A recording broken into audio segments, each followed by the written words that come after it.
Alors, plusieurs entreprises, et pas des moindres, viennent de choisir de scinder leur activité à l'image de Vivendi, Volkswagen, Technip FMC et j'en oublie. Bonjour Pierre.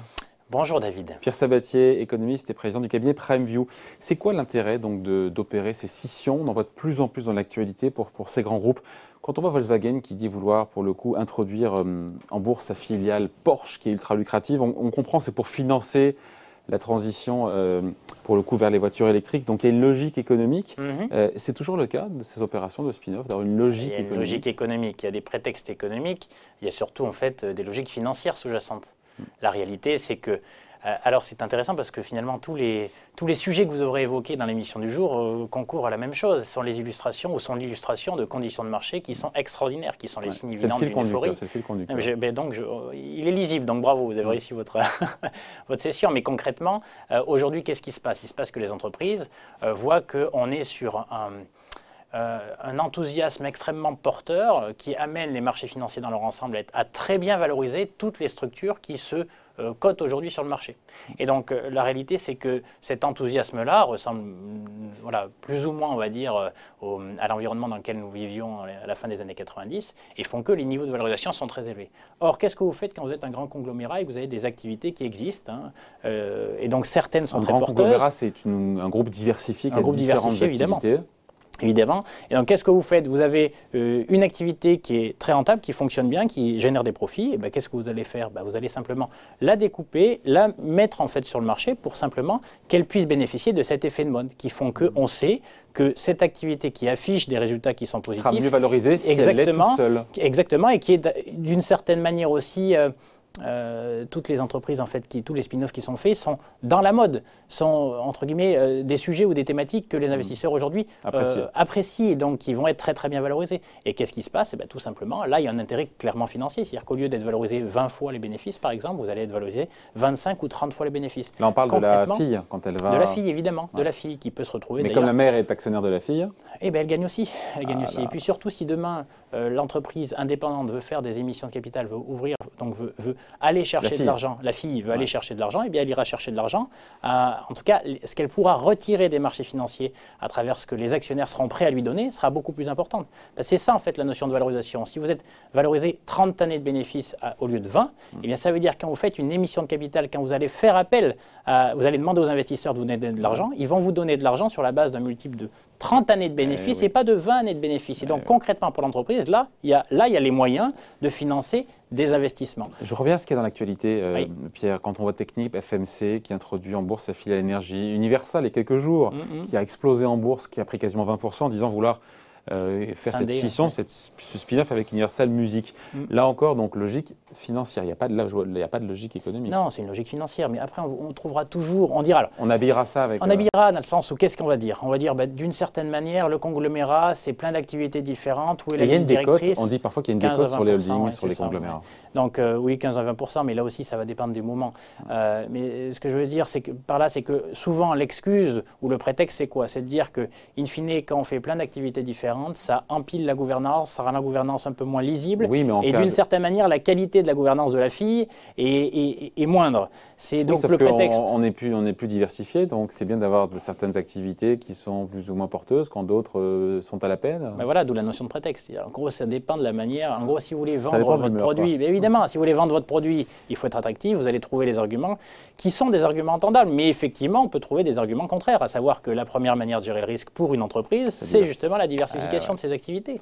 Et donc, mais bon, c'est un sempiternel recommencement. On va vers la consolidation, puis ensuite l'éclatement, et c'est les conditions financières qui font que les entreprises et les actionnaires ont plutôt intérêt d'aller d'un côté. Pourquoi ça plaît justement aux investisseurs les spin-offs? Parce qu'on voit l'intérêt de la maison mère qui fait ça. Parce que vous arrivez, déjà le spin-off souvent c'est l'activité la plus rentable ou pas très loin du conglomérat. C'est intéressant ça. On isole donc de l'entité du groupe celle qui a un rythme de croissance qui est plus important que le reste du groupe pour mieux la valoriser. Celle qui se vend le plus cher, mon ami. Donc évidemment on vous pas allez... le canard boiteux. Non, pardon. Et donc évidemment on met pas le canard boiteux. Donc là vous isolez cela, premièrement. Deuxièmement, n'oublions pas que les conditions de marché c'est quoi? C'est une tonne d'argent à investir. Alimenté, donc ça a été évoqué très brillamment précédemment, par notamment des banques centrales qui injectent dans tous les sens. Donc vous avez une tonne d'argent à investir et rien à acheter. C'est ça le sujet. rien à acheter. Donc là, vous êtes quoi? Là, ça fait des trucs à acheter. Ben voilà, vous mettez un peu plus d'offres. Il y a une énorme demande pour investir.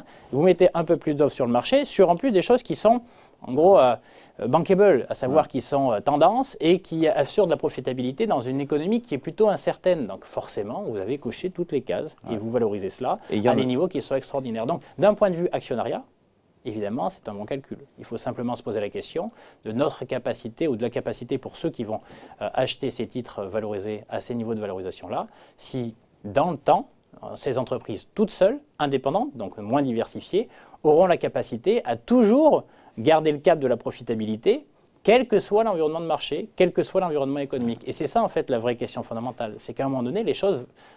Il va falloir là aussi valoriser le risque. Aujourd'hui, en fait, les niveaux de valorisation font qu'on ne valorise pas le risque. Donc, en tout cas, on ne valorise pas le risque et du coup, on s'autorise à aller vers des multiples, encore une fois, 30 années de bénéfices, 40 années de bénéfices, vous vous rendez compte? Ça fait loin, hein. Vous serez à la retraite d'ici là. Oui, tous, et en bonne santé. Mais sur le plan boursier, on voit que c'est comme ces ex-filiales font mieux que leur maison mère, selon l'indice Bloomberg, 2 fois mieux. Donc c'est une bonne affaire pour les investisseurs. À partir du moment, quand même, vous avez compris que la plupart du temps, ce qu'on isole, ce sont les entreprises qui sont déjà profitables, qui sont bankable. Il est évident qu'après, une fois qu'elles sont indépendantes et qu'elles n'ont pas vécu d'accident, eh bien, elles continuent leur parcours et il y a toujours une prime à la nouveauté aussi dans des marchés qui sont un peu en surchauffe, un peu euphoriques. Ouais, sauf que le spin-off, la scission, ça n'a rien de nouveau. Hein. Mais on ne pouvait pas avant. Si, c'est nouveau dans le sens où, attention, ce n'est pas l'entreprise qui est nouvelle, ce n'est pas l'activité qui est nouvelle, mais ce que vous pouvez acheter, vous ne pouviez pas l'acheter avant. Donc c'est une nouveauté sur le marché financier. Le principe de la scission du spin-off, ça existait il y a 10 ans, 20 ans, 50 ans. Bien sûr, c'est pour ça que je vous dis que ça traduit vraiment l'environnement de marché, la psychologie en fait, des investisseurs aujourd'hui. Beaucoup d'argent, rien à acheter. Voilà. Donc on vous donne l'opportunité d'acheter quelque chose qui en plus se présente bien, et bien vous y allez. Et ça continue. Daimler qui dit vouloir d'ici la fin de l'année mettre en bourse sa division camion. On a JD.com, le site chinois de commerce en ligne qui veut faire coter sa branche logistique, enfin livraison. Voilà, tout ça arrive alors que les marchés actions sont bien orientés. C'est pas le fruit du hasard. Alors ce qui va être intéressant, c'est que lorsqu'on va enlever les béquilles, vous savez, les béquilles, le soutien monétaire, soutien budgétaire, en gros, il n'y a plus de faillite. Là aussi, ça a été très bien dit jusqu'à maintenant. Attention, lorsqu'on isole, lorsqu'on enlèvera les béquilles, il est tout à fait possible. Donc, si vous êtes une activité dans un conglomérat et qu'une activité connaît un accident, on va dire que le conglomérat va peut-être perdre 10% en termes de valorisation, 10% en bourse, mais il continue d'exister parce qu'il a les reins suffisamment solides, parce que cette activité-là qui est en difficulté va être compensée par une autre. Si tout le monde est indépendant, eh bien, on est sans filet. À savoir que là, ce n'est pas 10% de baisse qui peut se produire, c'est 100%. C'est-à-dire tout perdre. C'est-à-dire qu'une boîte toute seule, si son activité, à un moment donné, elle connaît un accident et qu'elle n'a pas la capacité, en fait, à faire face à cet accident-là, elle peut mourir. Donc, là aussi, le risque qu'on fait prendre un niveau de valorisation qui soit extrême, ça ne veut pas dire que tous les spin-offs vont faire faillite, c'est pas ça. Mais vous écoutez, on n'y va pas sur les spin-offs. Alors pourtant, l'indice Bloomberg montre que ça performe 2 fois mieux que la mère. Mais les performances passées, mon cher David, préjugent-elles des performances à venir? Donc c'est simplement la question. Donc les spin-offs, évidemment, vous les achetez maintenant, on est sur une tendance euphorique, donc leur parcours, même dans les mois qui vont venir, vont être intéressants. La question, c'est donc, vous pouvez y aller dès maintenant, parce que là, aujourd'hui, il n'y a pas de signaux rouges qui font que la Banque centrale enlève les liquidités ou que du jour au lendemain, on va enlever les soutiens. Pour le moment, ce n'est pas le cas. Donc ce mouvement va perdurer. On est plutôt probablement, s'il fallait faire une analogie historique, au milieu de l'année 99 ou au 3e trimestre de l'année 99. Il reste encore un peu de Il reste encore un peu de temps probablement, parce que les conditions sont là. Mais vous verrez, écoutez les discours, écoutez ce qu'on entend aujourd'hui en disant mais bon sang, ça commence à être un peu chaud, non? Les crypto-monnaies, les véhicules un peu opaques, les spin-offs en masse avec des niveaux de valorisation qui sont extraordinaires. Alors je veux bien, il y a un rebond économique. Bon, il est essentiellement quand même alimenté par la chute initiale, qui était en fait colossale. Je veux bien qu'il y en ait des banques centrales, mais à un moment donné, on ne pourra pas tenir tout ça sans un peu le chaud. Donc là, en l'occurrence, il ne faut pas se faire peur trop tôt. Il ne faut jamais aller contre le marché lorsqu'il a choisi une thématique et qu'en plus, il y a quand même des arguments qui peuvent aujourd'hui la valider. Mais on va dire que dans un horizon de fin d'année, début d'année prochaine, j'aimerais qu'on fasse une interview avec la même thématique pour voir ce qui s'est passé. Eh bien, on le fera. Eh ben, merci. Le rendez-vous est pris avec Pierre Sabatier, économiste et président du cabinet PrimeView. Merci Pierre. Merci David. Bye.